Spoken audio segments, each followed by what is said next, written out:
Bonjour, c'est Cryptoly, j'espère que vous allez bien en ce mardi 15 août 2023. C'est avec plaisir que je vous retrouve aujourd'hui pour beaucoup de news crypto, parce qu'il y a eu beaucoup de choses qui sont passées. Alors des petites choses, mais qui nous donnent des indications sur ce qui va vraiment se passer certainement à la rentrée. Et ensuite on ira voir ces cours qui sont plats comme une mer d'huile, ou pas, quand même, il y a quelque chose qui nous donne des petites indications sur ce qui est en train de se tramer, et on terminera surtout notre vidéo par quelque chose d'important. Comprendre pourquoi il est important de se tromper, que ce soit en trading ou en investissement, et c'est peut-être même là où on s'enrichit le plus, et ça commence tout de suite.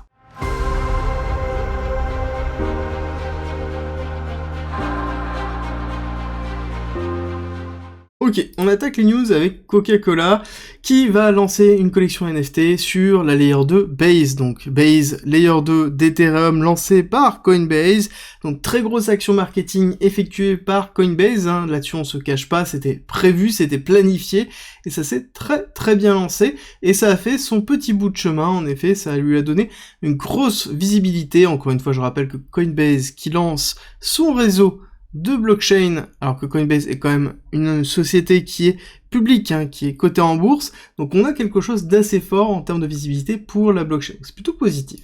Ensuite on a Kraken qui cherche à lever 100 millions pour lancer un second fonds d'investissement.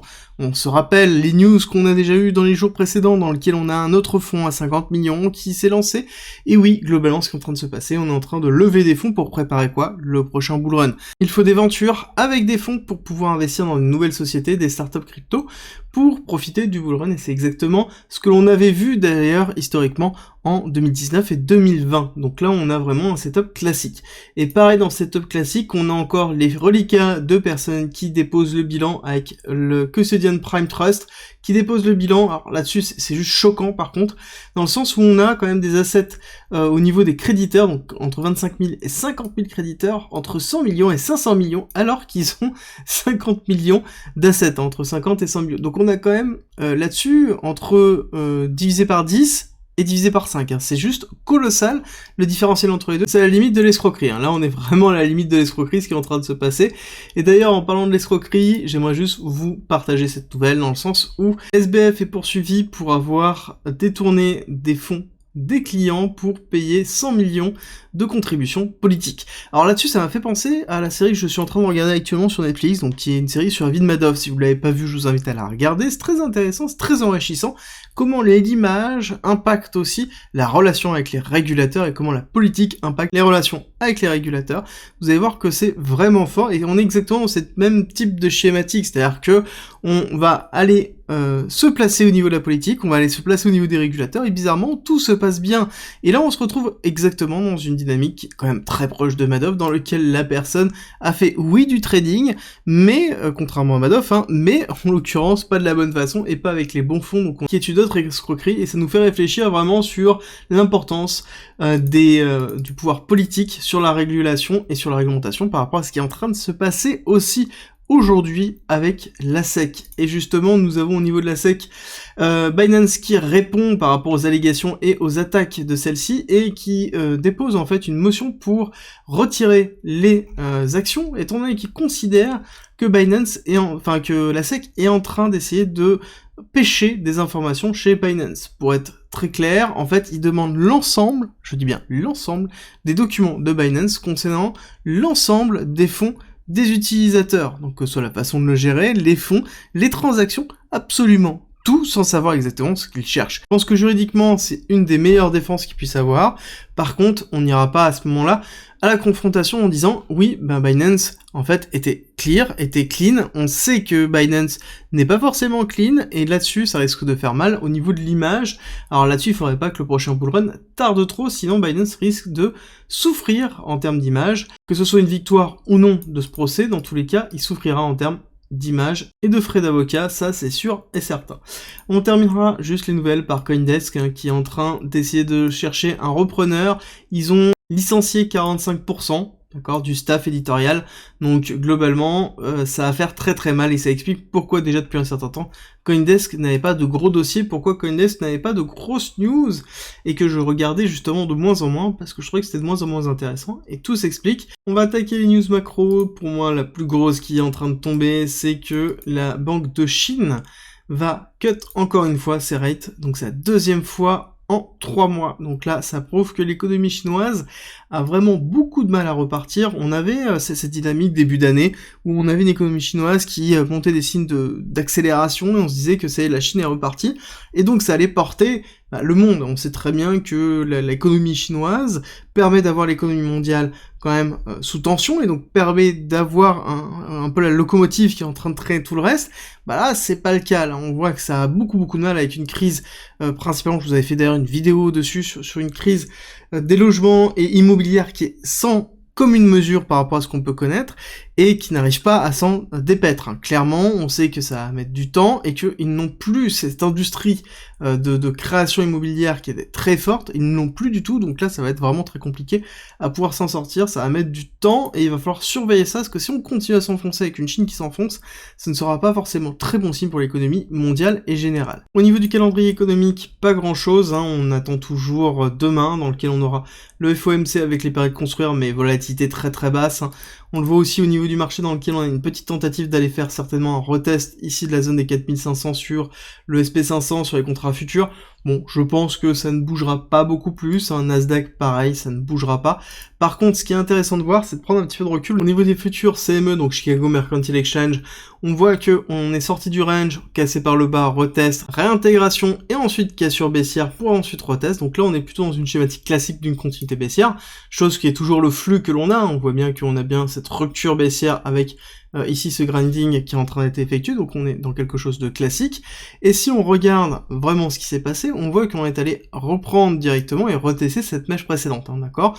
On a eu première journée, deuxième journée qui a été retest cette mèche avant d'avoir la cassure, donc on a bien un renforcement de liquidité qui se trouve ici, donc il serait pas étonnant d'avoir une grosse accélération, soit de faire un retest, soit de faire quelque chose comme ça, soit de se retrouver sur une cassure baissière, retest et cassure baissière, voire même avec un petit piège, donc accélération haussière, prise de liquidité, et ensuite cassure baissière.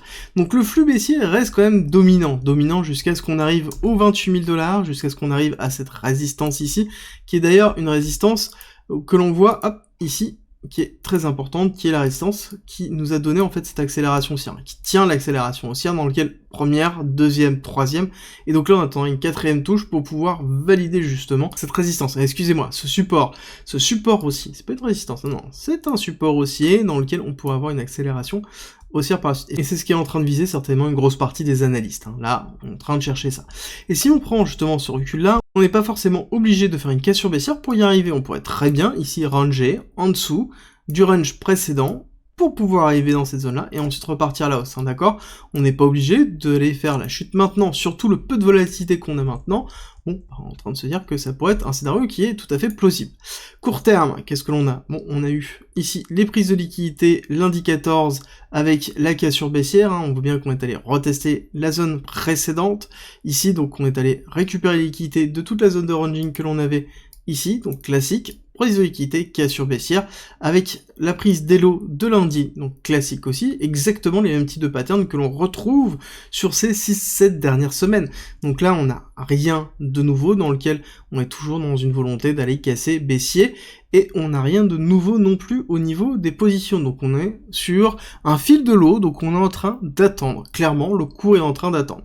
Et ça se voit aussi au niveau des liquidations, dans lequel les liquidations majoritairement se trouvent dans la zone ici longue, dans lequel on va se retrouver avec quand même pas mal d'incentives à aller chercher dans les 28 600, donc court terme pour aller liquider cette partie-là, avant de pouvoir renforcer les liquidités longues, donc on va se retrouver dans cette dynamique que l'on a déjà depuis un certain temps, dans lequel on va faire une cassure baissière, hop, cassure haussière, cassure baissière, ou zone de ranging avant, et hop, cassure haussière, cassure baissière, cassure haussière, zone de ranging, et on va s'enfoncer un petit peu plus comme ça.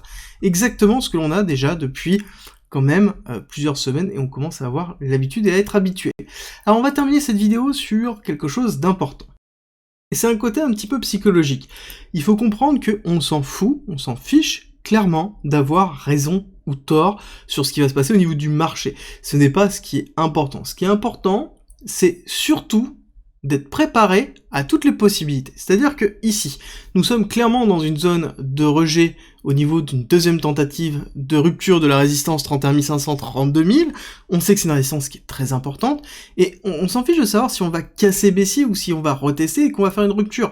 Clairement, en fait, ça a assez peu d'importance. Ce qui est important, c'est de gagner à tous les coups, c'est-à-dire d'être préparé à chaque fois à pouvoir réagir si c'est un cas ou l'autre. Quels sont les éléments essentiels pour pouvoir déterminer votre réaction si jamais on casse et on fait un retest ici. Donc on fait une réintégration du range. Qu'est-ce que vous faites ici? Qu'est-ce que vous faites si on fait juste un retest et on s'enfonce? Qu'est-ce que vous faites si on a une accélération baissière suite à la rupture des lots précédents? Qu'est-ce que vous faites si on casse ici cette zone des 24 500 avec le lot précédent? Ça sous-entend qu'on casse ici le support que l'on a depuis un certain temps et qu'on va casser le lot précédent, donc on est en train d'inverser une structure. Que faites-vous? Quelle est votre position?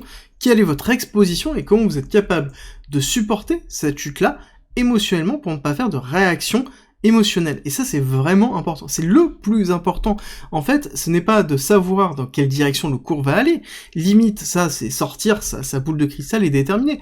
Non, c'est d'avoir un plan. Moi, globalement, dans mes analyses que je vous présente à chaque fois, c'est des zones d'intervention. C'est comment vous allez réagir sur une zone, comment moi je vais réagir sur une zone, quel est mon biais, c'est-à-dire quelle est ma façon dans laquelle je vois les choses et dans laquelle je suis en train de structurer ma stratégie. Mais ça ne veut pas dire que je n'ai pas d'autres stratégies en fonction de la réaction du cours. Par exemple, là, j'explique que j'ai un biais baissier pour aller retester cette zone-là. Ok, et je vous ai expliqué, dans ceux qui suivent vraiment les quotidiennes jour à jour, que si jamais on venait à faire une accélération, retester et faire quelque chose comme ça, là, à ce moment-là, je switcherai mon biais, je couperai clairement mon short, je prendrai les profits qui me restent à prendre, et ensuite, je partirai certainement sur un long, avec ici un SL dans cette zone-là, pour aller accompagner le cours pour un retest vers les 32 000, avec potentiellement une zone de rupture. Mais c'est des zones dans lesquelles je vais intervenir, je sais que j'ai mes signaux pour intervenir, et c'est le plus important. Encore une fois, avoir tort, c'est pas un mal, c'est même un bien, parce que ça veut dire qu'on sait comment pivoter, ça nous entraîne à comprendre pourquoi on a eu tort, comment le marché a réagi et pourquoi il nous a donné tort, et ça nous fait progresser. Et dans tout ça, en fait, il faut juste comprendre que l'investissement et le trading, c'est juste une notion de structuration d'une stratégie pour limiter au maximum les émotions. Et c'est encore une fois ce qui est en train de se passer aujourd'hui. On est dans un calme plat, ça reste totalement flat, c'est très compliqué émotionnellement à gérer, on a envie d'avoir de l'action, on vient peut-être d'investir, on a peut-être investi déjà depuis très longtemps, on a fait toute la chute, et on a fait toute cette zone-là, donc ça fait déjà très longtemps, ça fait plus d'1 an qu'on a des capitaux et qu'on continue à DCA, donc c'est vraiment très dur à tenir en se disant mais peut-être que ça va jamais repartir. C'est pour ça aussi que je vous ai fait ces vidéos, ces séries de vidéos depuis quelques semaines, le samedi et le dimanche, dans lequel je reviens sur les différents scénarios de bull run, et je vais vous en faire une dernière ce week-end, mais on est vraiment dans cette démarche de comprendre que c'est une partie psychologique, et qu'à partir du moment où on a une stratégie, en fait la partie psychologique, on respire, c'est-à-dire que c'est quelque chose où on va prendre du recul, et ça c'est le plus important, et c'est limite l'élément qu'il faut retenir de ces quotidiennes, c'est que je vous donne des zones d'intervention, je vous donne mon biais, mais ce n'est qu'une vision, ce n'est qu'un contrôle de l'exposition que vous devez avoir, et vous devez avoir votre propre stratégie, et peut-être aller chercher chez moi des éléments clés des zones d'intervention, et c'est tout ce qui est important à retenir. Et si cette vidéo vous a plu, n'oubliez pas de me laisser un petit like, un petit commentaire, ça me fait toujours très plaisir de vous lire, ça me fait toujours très plaisir de vous répondre, et on se retrouve à 13h30 pour l'étude du token RNDR, donc le token de Render, un protocole qui est très intéressant, je vous invite à pas louper la vidéo de 13h30,